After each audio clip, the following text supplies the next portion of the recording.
Good evening and welcome back to the channel. সবাই কেমন আছো? আই হোপ যে সবাই খুব ভালো আছো এবং সুস্থ আছো, আর আমরাও অনেক ভালো আছি।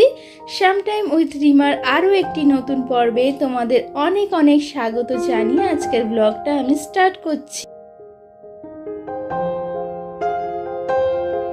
আজকে হলো শনিবার আর এখন বাজে বিকাল 4টে, আর আকাশটা দেখতে পাচ্ছ একদম মেঘলা করে আছে, আর তার সাথে সাথে হালকা বাতাস বইছে। তো প্রকৃতিটা দেখে খুব ভালো লাগছে, একদম মনোরম প্রকৃতি। তো এখনই বৃষ্টি নামবে, তো দেখতে খুবই ভালো লাগছিল, তাই ঝট করে ছাদে চলে এসেছি। এসে এই ভিডিও ক্লিপটা নিয়েছি, তোমাদের সাথে শেয়ার করছি। তো বন্ধুরা তোমরা দেখো, আশা করি তোমাদের খুব ভালো লাগবে।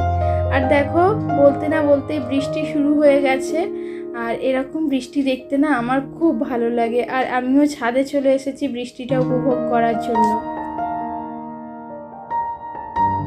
ছাদে এসে এই বৃষ্টিটা উপভোগ করতে খুব ভালো লাগছিল, আর ঋষভকেও সঙ্গে করে নিয়ে এসেছিলাম, তো ও দেখছিল বৃষ্টিটা।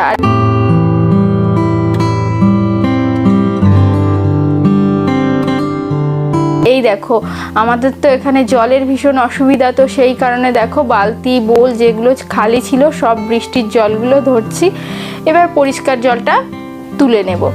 আর দেখো, আমার জানালাগুলো দেয়া হয়নি, আর বাইরে জল ছিটিয়ে ভিজে যাচ্ছিল, তো ঝটপট করে জানালাগুলো আবার দিয়ে নিলাম।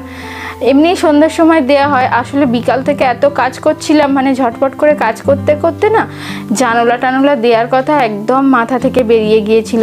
আর এই দেখো, ও বৃষ্টি দেখছে, এবারে গেটের যে গ্রিলটা হয় গ্রিলটা ধরে দেখছে। তো বারবার বলছি বাবা বাজ পড়ছে চলে আসো, কিছুতেই ছেলেটা কথা শুনছে না।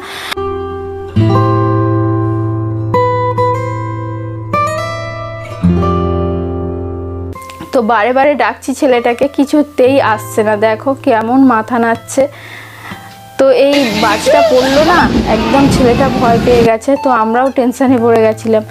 তো এই দেখো, ঋষভের দুধটা গরম করে নিচ্ছিলাম, নিতে নিতে হঠাৎ লোডশেডিং হয়ে গেল। তো কি করব, মোবাইলের ফ্ল্যাশটা জ্বালিয়েই আর দুধটা গরম করে নিচ্ছি।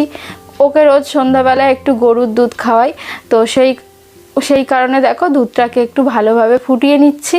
আর এই দেখো বৃষ্টি শুরু হয়েছে, আর এই সব পোকাগুলো এসে আর হঠাৎ দেখছি দুধের মধ্যে পড়েছে।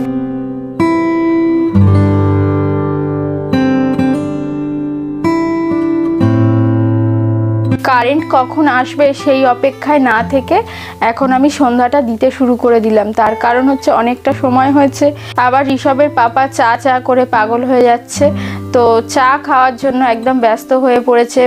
তো আমি বললাম যে সন্ধ্যাটা দেখিয়ে নিয়ে তোমাকে চা করে দিচ্ছি। তো এখন আমি সন্ধ্যাটা দেখিয়ে নিচ্ছি।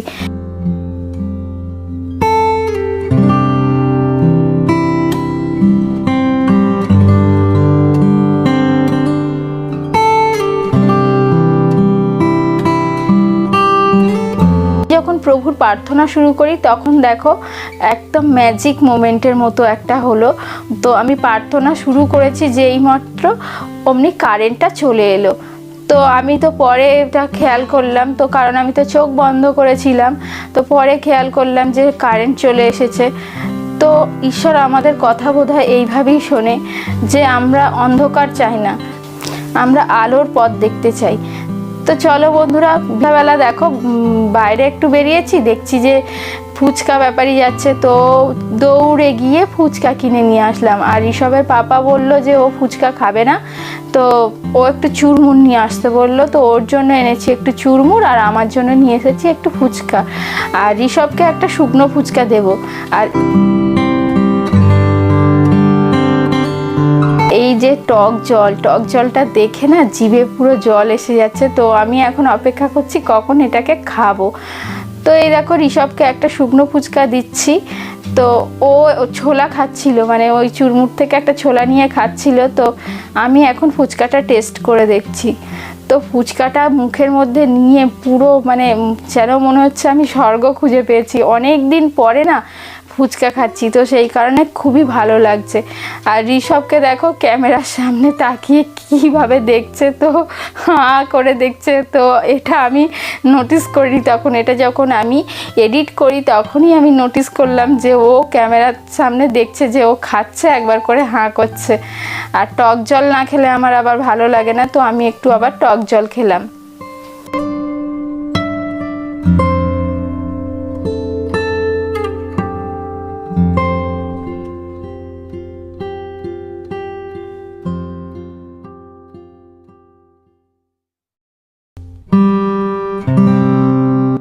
আর সেই কখন সন্ধ্যা হয়েছে, তোমাদের দাদাভাই কখন থেকে বলছে চা খাবো চা খাবো।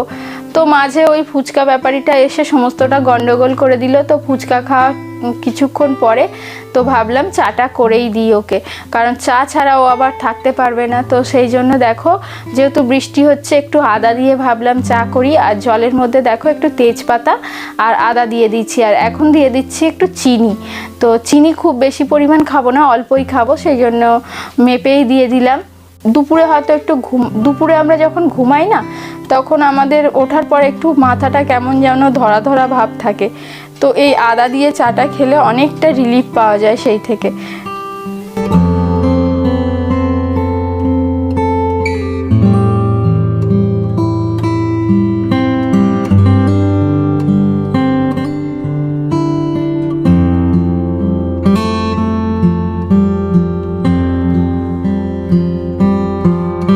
আমি এখন চা পাতাটা ওই জলের মধ্যে দিয়ে দিলাম। তো চাটাকে ভালোভাবে ফুটিয়ে নিয়েছি। এবার আমি একটা ছাঁকনির সাহায্যে ছেঁকে নিচ্ছি চাটাকে।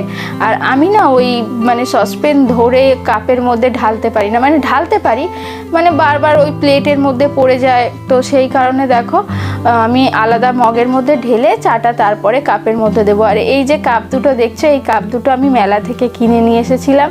তো তোমাদের সাথে তখন আর শেয়ার করা হয়নি, তো ভাবলাম এই নতুন কাপে চা খাই। আর চাটা দেওয়ার পরে দেখো খুব সুন্দর লাগছে। তো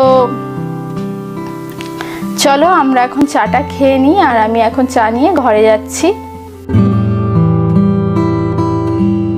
আর চা খাওয়া আর ফুচকা খাওয়া সমস্ত শেষের পথে এই সমস্ত বাসন আমার ময়লা হয়েছে। তো আমি কি করি না, যখনকারের কাজ তখনই শেষ করে নিই, মানে কাজ ফেলে রাখলে পরে দেখেছি যে আবার সেই কাজটা বেড়ে যায়। তো সেই কারণে সেই কাজগুলো সেরে নিই। আর ওইদিকে দেখো বৃষ্টির জল ভরে বালতি বোল ভরে গেছে। আর এখন এসেছি একটু বিনানি করতে।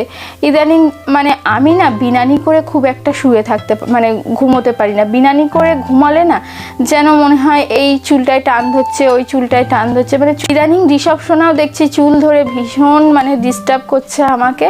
আর সেই কারণে আমি ভাবলাম যে আজকে একটু বিনানি করি, যেহেতু ফ্রি আছি, সমস্ত কাজ হয়ে গেছে। আর রাত্রে রান্নাবান্না নেই, রাত্রে দুপুরে যে সমস্ত রান্না করেছিলাম সেইগুলোই খাবো। আর ঋষভের পাপার জন্য একটু ডিম ভাজা করে দেবো ভাবছি। তো দেখো চুল বাঁধা আমার হয়ে গেছে। আর ঋষভ মানে ডেলিভারি হওয়ার পর থেকে না চুলটা হঠাৎ জানি না কেমন উঠতে শুরু করেছে। আগে আমার চুল সেরকম উঠতোই না, তো এখন সেইভাবে মেনটেন করা হয় না। তো সেই কারণে বোধহয় চুলটা একটু বেশি পরিমাণে উঠছে। তো ওই টুনটুনির বাসাকে নিয়ে একটু চুলটাকে ভালোভাবে সেট করে নিচ্ছি। আর বিনানি সব সময় করা হয় না, মাঝে মাঝে করলে মনে হয় ভালোই লাগে।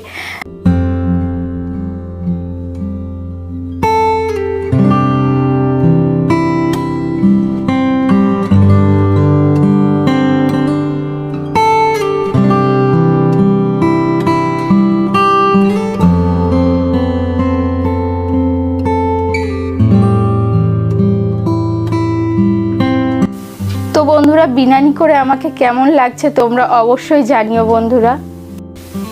আর ঋষভকে রাত্রি 9টার মধ্যে ওর ডিনার আমি কমপ্লিট করে দিয়েছি। তো এবার ঘুমাতে যাওয়ার আগে ওকে একটু দুধ খাইয়ে দেব। তো এখন দেখো আমরা ভাত বেড়ে নিচ্ছি। তো আমি আর তোমাদের দাদাভাই খেতে বাকি আছি, তো আমরা দুজনে খেয়ে নেব। সব এখন গেছে ওর ঠাম্মির কাছে, তো সেই কারণে ভাবলাম যে এখন আমরা খাওয়া দাওয়াটা সেরে নিই।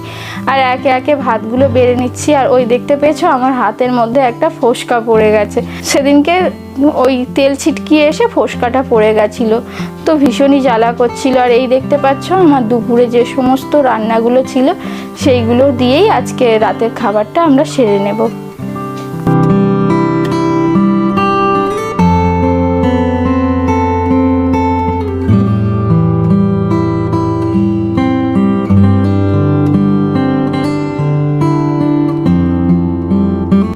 তো চলো বন্ধুরা, আজকের ভিডিওটা আর আমি বেশি বড় করছি না, এখানেই শেষ করছি। ভিডিওটা যদি কিছু ভালো লেগে থাকে তো অবশ্যই ভিডিওটাতে একটি লাইক এবং কমেন্ট করে বন্ধুরা। আর আমার চ্যানেলে নতুন এসে থাকলে অবশ্যই আমার চ্যানেলটিকে সাবস্ক্রাইব করে দিও বন্ধুরা। দেখা হবে আগামী আরও একটি নতুন পর্বে। আজকের মতো টাটা।